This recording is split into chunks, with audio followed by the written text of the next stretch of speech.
حضرت عائشہ صدیقہ رضی اللہ تعالی عنہا سے کسی نے پوچھا تھا صحابہ کرام علیہم رضوان میں سے کہ اماں جی نبی پاک کے اخلاق کس طرح کے تھے؟ تو فرمانے لگی قرآن مجید ہی رسول پاک کے اخلاق ہیں۔ اب حضرت عائشہ صدیقہ رضی اللہ تعالیٰ عنہ اس شخص سے کہنے لگی چاہے تو سورہ مومنون پڑھ لو۔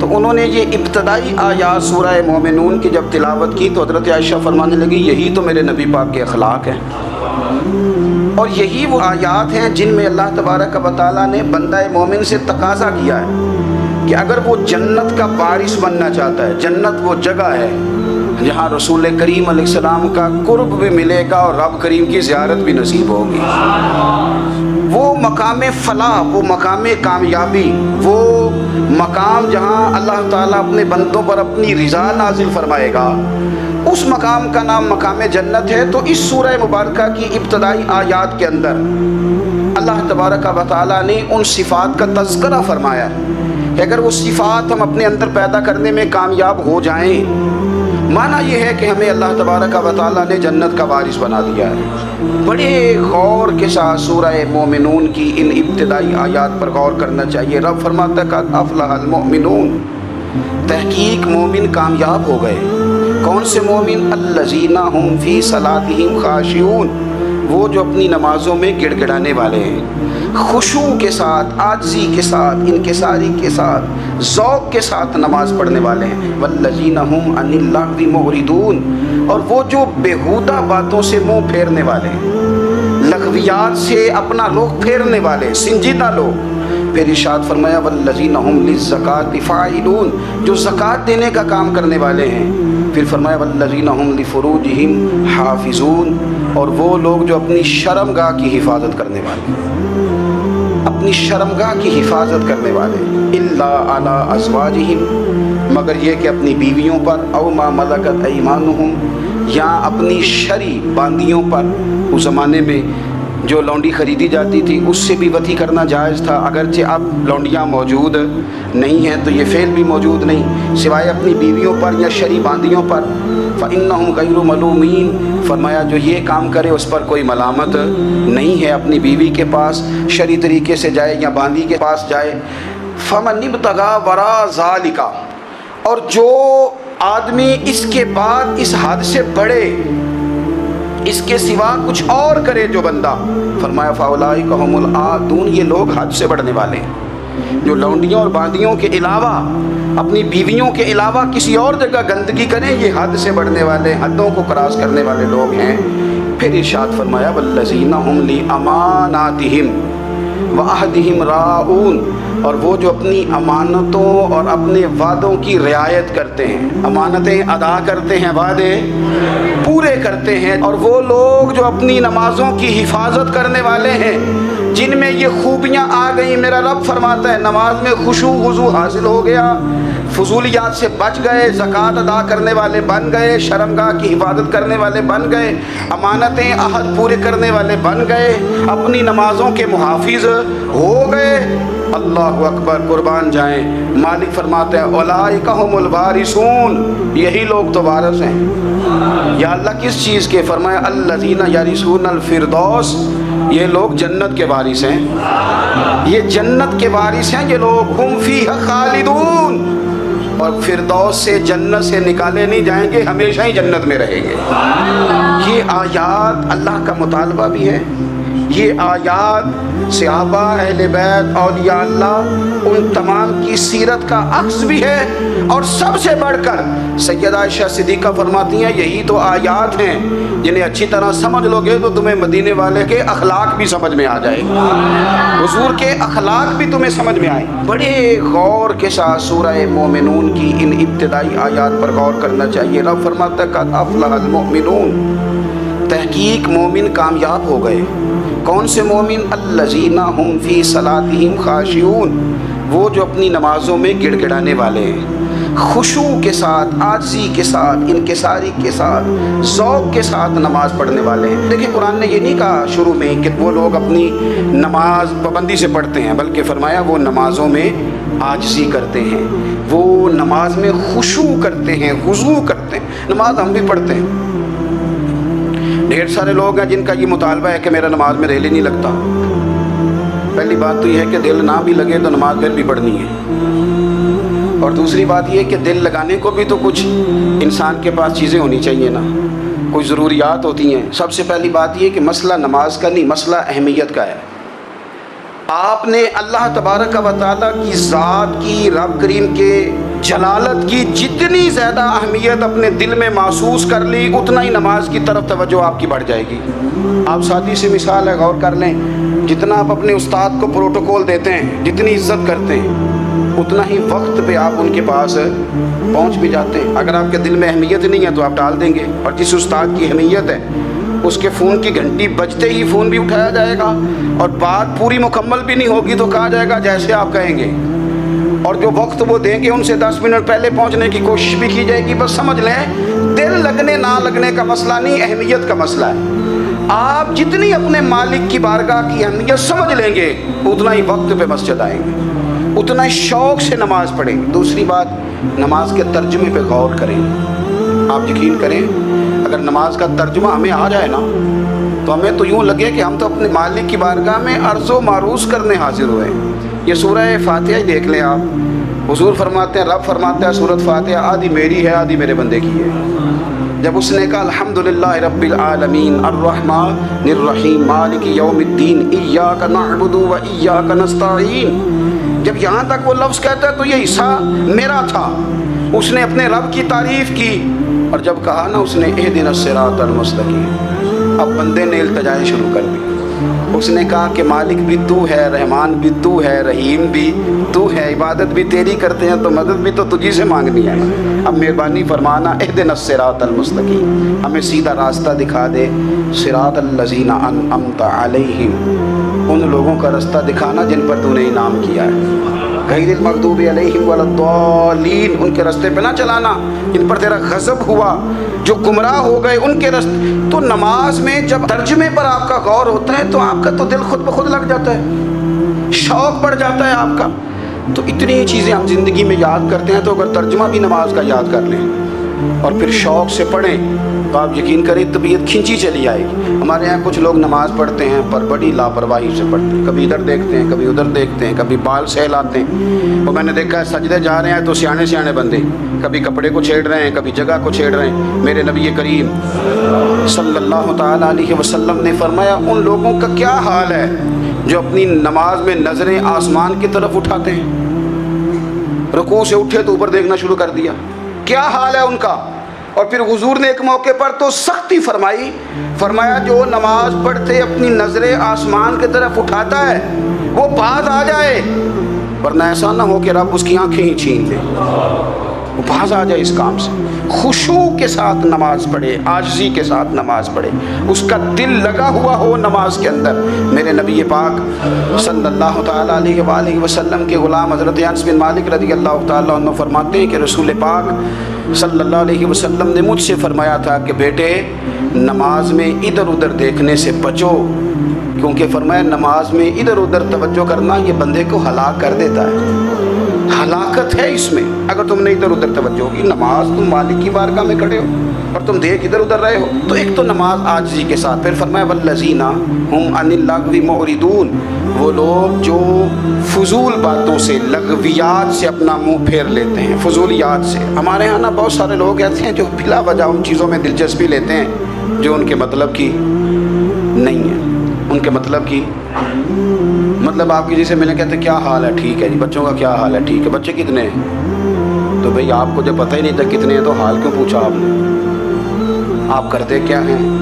آپ کا بڑا بھائی کیا کرتا ہے، چھوٹا بھائی کیا کرتا ہے، ابا جی کیا کرتے ہیں؟ بھئی آپ کے مطلب کی بات نہیں، آپ مطلب کی مقصد کی بات کریں، بے مقصد باتوں میں الجھنے کی ضرورت نہیں ہے۔ دیکھیں اپنا ادارہ میں چلاتا ہوں، اپنا گھر آپ چلاتے ہیں، اپنی ڈیوٹی آپ کرتے ہیں، آپ کو زیادہ بہتر پتہ ہے کہ آپ اپنا گھر کیسے چلا رہے ہیں، مجھے زیادہ بہتر پتہ ہے کہ میں مدرسہ مسجد مجھے زیادہ بہتر پتہ ہے، اس کے اندر کون سی اصطلاح کس طرح کرنی ہے یہ مجھ سے زیادہ بہتر کوئی بندہ جانتا نہیں۔ اب ہم کیا کرتے ہیں، جب ہم دوسرے کے کام میں مداخلت کرتے ہیں تو دو نقصان ہوتے ہیں، ایک تو اس کے ساتھ ہمارا رائے کا اختلاف ہو جاتا ہے، اور دوسرا ہمارے اپنے بہت سارے کام رہ جاتے ہیں۔ کیونکہ ہماری توجہ ہی دوسرے کی جانب تھی، اپنے بڑے سارے کام رہ جاتے ہیں۔ اس لیے بہت ساری ایسی چیزیں ہیں جن میں بلا وجہ کوئی مقصد نہیں۔ ہم پرانے لوگوں سے باتیں سنا کرتے تھے، ہمارے بزرگ کہا کرتے تھے جڑے پنڈ جانا نہیں، جڑے پنڈ جانا نہیں ہوتا راہ پوچھنے دی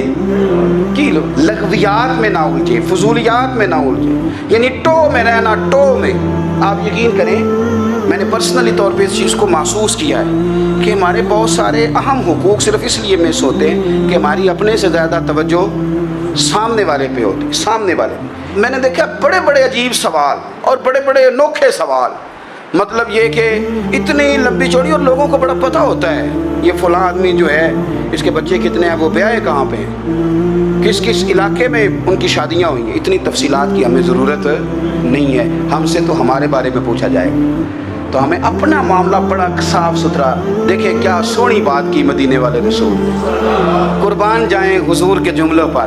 ایک شخص نے پوچھا حضور سونا اسلام کون سا ہے، خوبصورت مسلمان کون ہے؟ تو نبی پاک صلی اللہ علیہ وسلم نے فرمایا وہ خوبصورت مسلمان ہے جو بات اس کے مقصد کی نہیں، بے معنی ہے وہ بات وہ چھوڑ دے۔ بے مقصد باتوں سے الجھنا جو بندہ چھوڑ دے وہ مسلمان بڑا سونا مسلمان ہے۔ ہم کمزور اس لیے ہوتے ہیں کہ ہماری توجہ زیادہ دوسروں کی باتوں پر پڑتی ہے۔ پھر فرمایا والذین ھم للزکاۃ فاعلون، وہ لوگ جو زکوٰۃ دینے کا کام کرتے ہیں، صدقات کرتے ہیں، خیرات کرتے ہیں، وہ کامیاب ہو جاتے ہیں۔ پھر فرمایا والذین ھم لفروجہم حافظون، وہ جو اپنی شرمگاہ کی حفاظت کرتے ہیں۔ نوجوان میری بات پر توجہ کریں، فرمایا وہ لوگ جو اپنی شرمگاہ کی، والذین ھم لفروجہم حافظون، وہ لوگ جو اپنی شرمگاہ کی حفاظت کرتے ہیں۔ حضور غوث پاک رضی اللہ تعالیٰ عنہ فرمایا کرتے تھے دو چیزیں انسان اپنی سنبھال لینا، ایک پیٹ اور ایک شرمگاہ، تو فرماتے تھے ولایت اس کے بڑی قریب آ جاتی۔ ہم نہ ان لذات میں الجھ جاتے ہیں۔ سیانے سیانے بندے، روٹی کمر سیدھی کرنے کے لیے کھانی چاہیے، زبان کے ذائقے کے لیے نہیں کھانی چاہیے۔ یہ زبان کا ذائقہ لگ جائے یہ کہیں کا نہیں چھوڑتا انسان۔ اپنی شرمگاہ کی جو لوگ حفاظت کر لیتے ہیں، کوئی بڑے سے بڑا گناہ کرنے سے بھی بندہ کافر نہیں ہوتا، بندہ کفر کرنے سے کافر ہوتا ہے۔ گناہ بڑے سے بڑا کرنے والا بھی گناہ گار ہے، کافر نہیں۔ کہ بعض گناہ ایسے ہیں جو جس وقت بندہ کر رہا ہوتا ہے اس وقت وہ مومن نہیں ہوتا۔ میرے نبی کریم صلی اللہ تعالیٰ علیہ وسلم نے فرمایا جب کوئی شرابی شراب پیتا ہے اس وقت مومن نہیں ہوتا، جب کوئی چور چوری کرتا ہے تو اس وقت مومن نہیں ہوتا، اور جب کوئی زانی زنا کرتا ہے تو تب وہ مومن نہیں ہوتا۔ اتنی دیر کے لیے اس کے دل سے ایمان نکال لیا جاتا ہے۔ یہ جو ہمارے لڑکے بن سمر کے نکلتے ہیں، یہ جو میک اپ کا خرچہ لڑکیوں کے برابر لڑکوں کا ہوتا جا رہا ہے، یہ جو لڑکے بھی رات کو چہرے پر کریم لگا کر کے سوتے ہیں، یہ بتا سکتے ہیں کہ مقاصد کیا ہے؟ بتا سکتے ہیں؟ یعنی بچے بھی بغیر شیمپو کے بال نہیں دھوتے، مثلا کیا کرنا ہے آپ نے اس کا؟ بڑی بڑی قیمتی چیزیں جو ہیں وہ آپ نے رکھی ہوئی ہیں، مقصد کیا ہے؟ یہ جو ہمارے بچے بن سنور کے نکل رہے ہیں تو کیا دعوت دے رہے ہیں سوسائٹی کو؟ شارٹ نکرے پہن کے جو نکلے ہوئے ہیں، اریاں لباس پہن کے نکلے ہوئے ہیں۔ اقبال نے کہا تھا دیار مشرق ہوس میں غلطاں، شباب اریاں شراب عیسیاں، جسے بھی دیکھو غری کے عیسیاں۔ ہم ایسی تہذیب کیا کریں گے؟ شباب اریاں، تم نے اپنی جوانی ننگی کر ڈالی ہے ساری معذرت۔ کن مقاصد کے لیے؟ میں وہ اعداد و شمار بتا نہیں سکتا۔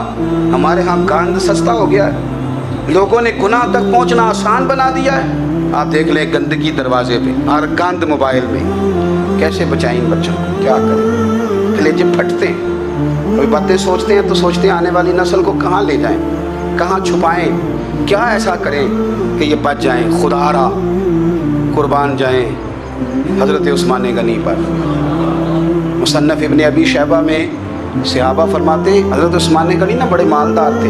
مال آتا ہے تو لوگ عیاش نہیں ہو جاتے، مال آتا ہے تو لوگوں کی خواہشات بہت بڑھ نہیں جاتی۔ بڑے مالدار تھے، مالدار بھی تھے اور سونے بھی بڑے تھے۔ حضرت اسامہ بن زید کہتے ہیں میں نے زندگی میں اتنا سونا بندہ نہیں دیکھا جتنے حضرت عثمان غنی خوبصورت تھے، پیسہ بھی حسن بھی۔ لیکن فرماتے ہیں کہ حضرت عثمان غنی سب سے بڑھ کر اپنی شرمگاہ کی حفاظت کرنے والے اور سب سے بڑھ کر صلہ رحمی کرنے والے۔ رشتہ داروں سے اچھا سلوک کرنے والے، حیا والے، شرم والے، پاکیزگی والے. آپ کا ذہن ہے، آپ صبح اٹھتے ہی ذہن بنا لیں کہ میں نے آج اتنا سبق پڑھنا ہے، آج اتنی تفسیر دیکھنی ہے، اتنی عبادت کرنی ہے، فلانی نعت میں نے دیکھنی ہے، فلاں خیر کا کام کرنا ہے، فلاں آدمی کے ساتھ نیکی کرنی ہے. صبح ذہن بنا لیں، آپ کا ذہن وہی کام کرنے لگے گا. لیکن اگر صبح اٹھتے ہی ذہن میں گندگی ہے، رات کو سوتے ہی معاذ اللہ ذہن میں وسوسے ہیں، تو پھر سارا دن وہی چکی چلے گی، وہی انداز رہے گا. تھوڑا سا آپ کو اس کی نگرانی کرنی ہے. تھوڑا سا فحاشی، عریانی یہ تیزی سے پھیل رہی ہے، تیزی سے گندگی لوگ کشید کر کے لاتے ہیں. اور حیا کا مطلب صرف اتنا ہی نہیں ہے آپ زنا اور بدکاری سے بچیں، آپ اپنی زبان کو بھی حیا والا بنائیں. کوئی کچا کمزور جملہ، گندی بات، گالی کبھی بھی زبان پہ نہ آئے.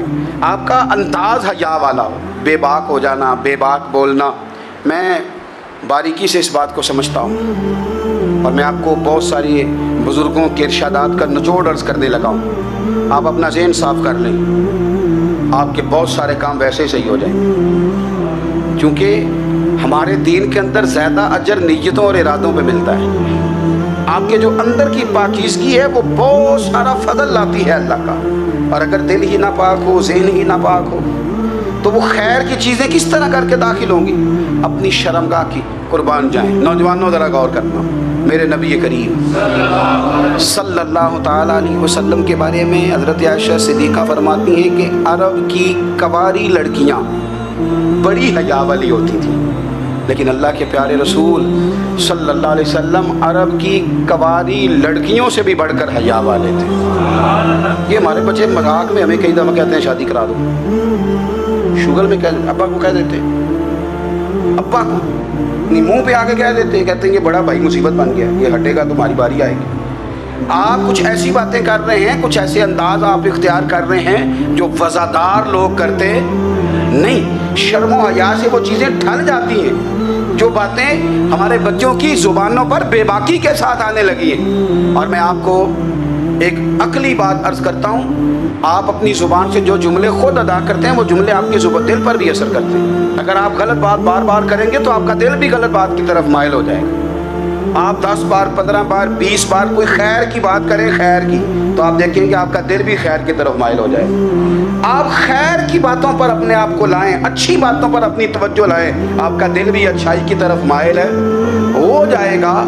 کفل کا ایک واقعہ ترمذی میں ملتا ہے. ایک شخص کفل نام کا تھا بنی اسرائیل میں. ایک عورت مجبور تھی، اس کے بچے بھوکے تھے، تو کفل نے اسے مائل کر لیا کہ تو میرے ساتھ گناہ کرے گی تو پھر میں تیرے بچوں کی روٹی تجھے دوں گا. تو وہ عورت پہلے تو بیچاری نہ مانی، لیکن بچوں کی بھوک دیکھ کے مجبور ہو گئی. جب کفل کے قریب گئی نا وہ عورت، اس نے دروازے سارے بند کر لیے.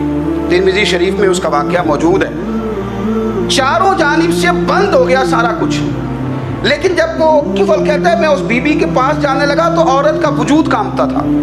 جس بندے کو گناہ کی طرف جاتے اس کی طبیعت میں ہیجان پیدا ہو، تو مانا یہ ہے کہ ابھی ذہن پورا غلیظ نہیں ہوا، ابھی طبیعت پوری گندی نہیں ہوئی، ابھی ایمان کی بہت ساری قسمیں موجود ہیں، عورت کا وجود کانپتا ہے. تو کفل کہتے ہیں کہ میں نے اسے کہا کہ سارے دروازے بند ہیں، ڈرتی کیوں ہے؟ تو کہنے لگی ڈرتی اس لیے ہوں کہ سارے دروازے بند نہیں ہوتے، ایک دروازہ کھلا ہے اور وہ دروازہ رب قدیر کا دروازہ ہے، اسے کیسے بند کیا جا سکتا ہے؟ تو کہتے ہیں جب اس نے یہ لفظ کہے تو مجھ پر بھی بات کا اثر ہوا، مجھ پر. تو میں نے کہا کہ اگر تو عورت ہو کے رب سے اتنا ڈرتی ہے تو مجھے تو اس نے مرد بنایا ہے، تو مرد تو ہوتا ہی وہ ہے جو اپنے آپ پر کنٹرول کر سکے. تو اب نا معاملہ آگے جائے گا، اب یہاں بات رکے گی نہیں، جا میں تجھے آزاد کرتا ہوں. عورت گئی، اس نے توبہ کی کفل نے، اور رات رو کے کہنے لگا مالک آج میں نے توبہ کی ہے تو میرے اوپر مہربانی کرنا، میری توبہ ٹوٹنے نہ پائے. رات اس نے توبہ کی، رات ہی انتقال ہو گیا. لوگوں کو پتا تھا بڑا بے حیا ہے، بد کردار ہے، گناہ گار ہے، شاید لوگ اس کا چہرہ دیکھنے بھی نہ جاتے، پر مالک کریم ہے نا. حضور فرماتے ہیں سویرے اس کے دروازے پہ لکھ دیا اللہ نے، لوگوں رب نے کفل کے سارے گناہ معاف کر دیے ہیں، اس کے دروازے پہ لکھ دیا گیا. جب آپ اپنی حفاظت کرنا چاہتے ہیں تو اللہ پھر اسباب بھی پیدا کر دیتا ہے، اپنی شرمگاہ کی، اپنی نظر کی. آپ خوب حفاظت کریں. اور میں آپ کو ایک بات عرض کروں, ایک بندے کے باحیا ہو جانے سے نا, ایک بندے کے ٹھیک ہو جانے سے اس کے دائیں بائیں بے شمار لوگ ٹھیک ہو جاتے ہیں. نہ چاہتے ہوئے بھی آپ کی نیکی کا اثر آپ کے دوستوں پہ پڑتا ہے, نہ چاہتے ہوئے.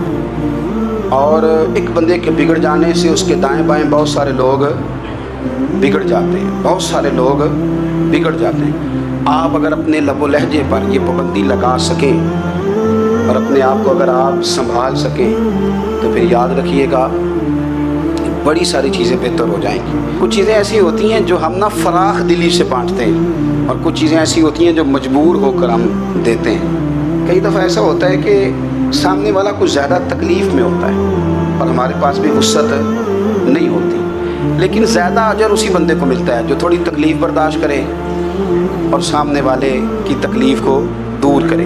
مدینہ منورہ میں نا قحط پڑ گیا تھا, غلہ نہیں ملتا تھا, تو قحط کے زمانے میں لوگ نا پھر چیزوں کو مہنگا کر کے بیچتے ہیں. ہمارے ہاں ایک طرف چینی کی لائنیں لگی ہوتی ہیں, دوسری طرف چھاپا پڑتا ہے, پورے کے پورے گودام بھرے ہوئے نکل آتے ہیں. لوگ مصنوعی قلت پیدا کر دیتے ہیں. حضرت عمر فاروق رضی اللہ تعالیٰ عنہ کے زمانہ نور میں قحط پڑ گیا تھا, گندم کا دانہ اس طرح ہو گیا تھا جس طرح سونا ہے. سیدنا عثمان غنی رضی اللہ تعالیٰ عنہ کے نا بہت سارے اونٹ غلے کے بھرے ہوئے مصر سے آئے, اور لگتا یوں ہے کہ وہ شخص آپ ہی کو غلہ دیتا تھا, کسی اور کو دیتا بھی نہیں تھا, جو اونٹ بھر کے اس نے لیے. تو مدینہ منورہ کے اندر جب وہ مال پہنچا نا, آپ کو بتانا یہ چاہ رہا ہوں کہ ساری تجارت بندوں سے نہیں کرنی چاہیے, کچھ اللہ سے بھی کرنی چاہیے. رب سے جو بندہ تجارت کرتا ہے وہ بڑا کامیاب ہوتا ہے. وہ غلے سے بھرے ہوئے اونٹ آپ کے پہنچ گئے تو تاجر آئے, انہوں نے آ کے کہا عثمان ہم کھول کے نہیں دیکھتے کہ اندر مٹی ہے کہ سونا ہے, اور یہ بھی نہیں پوچھتے آپ نے کتنے کا خریدا, آپ کی زبان پر اعتبار ہے, آپ نے جتنے کا مال لیا ہے نا ہم ڈبل دیتے ہیں, آپ ہمیں دے دیں. آپ فرمانے لگے نہیں مجھے زیادہ نفع ملتا ہے. انہوں نے کہا 2 گنا, فرمایا نہیں زیادہ ملتا ہے. کہا 3 گنا, فرمایا زیادہ ملتا ہے. وہ کہنے لگے اس سے زیادہ تو کوئی تاجر ہے ہی نہیں جو زیادہ دے. فرمایا بس مجھے ملتا ہے نا. کہا کتنا ملتا ہے؟ فرمانے لگے لگتا ہے کہ اگر وہ تاجر زیادہ کرم نوازی کرے تو 700 گنا تو دے گا ہی, اور باقی